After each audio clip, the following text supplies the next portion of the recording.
Hello' guys, welcome to my mini blog. ৰাতিপুৱাই মই যাবলৈ আহিছোঁ এডোখৰ বিশেষ ঠাইলৈ, যিডোখৰ ঠাইলৈ যাবলৈ মোৰ বহুত দিনৰ পৰা ইচ্ছা আছিল আৰু ফাইনেলি আজি মই সেইটো সুবিধাকণ পালোঁ যাবলৈ।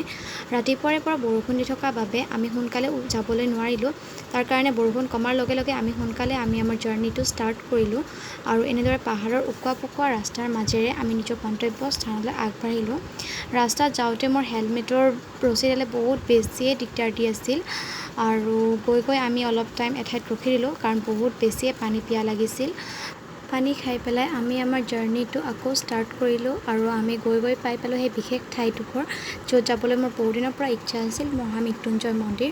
আৰু ইয়াতে যিবোৰ চিত্ৰ অংকন কৰা আছে সেইবিলাক দেখিলে বহুত বেছিয়ে ভাল লাগে। আমি যিবিলাক কিতাপত পাই আহিছিলোঁ কাহিনী, আমি সেইবিলাক দেখিবলৈ পাওঁ আৰু ইয়াত বহুত অগণন মানুহৰ ভিৰ হৈ আছে। পূজা কৰি উঠি পেলাই আমিও বাহিৰতে কিছুপৰ বহিলোঁ, বহুত দূৰ যাব আছে আৰু লগতে তাৰ লগত কিছু ধেমালি কৰি আছোঁ, তাক জোকাই আছিলোঁ আৰু ইমান গৰমত অৱস্থা একেবাৰে বেয়া হৈ গৈছে। চ' অলপ টাইম বহি লৈছোঁ। সঁচাকৈয়ে মন্দিৰটো দেখিবলৈ বহুত বেছি ধুনীয়া, আহিবলৈ ইচ্ছা আছিল আৰু আজি আহি বহুত বেছিয়ে ভাল লাগিছে।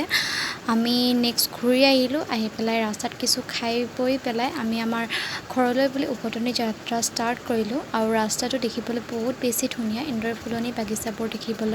যদি ভিডিঅ'টো ভাল লাগিছে লাইক, কমেণ্ট, শ্বেয়াৰ আৰু ছাবস্ক্ৰাইব কৰি দিব।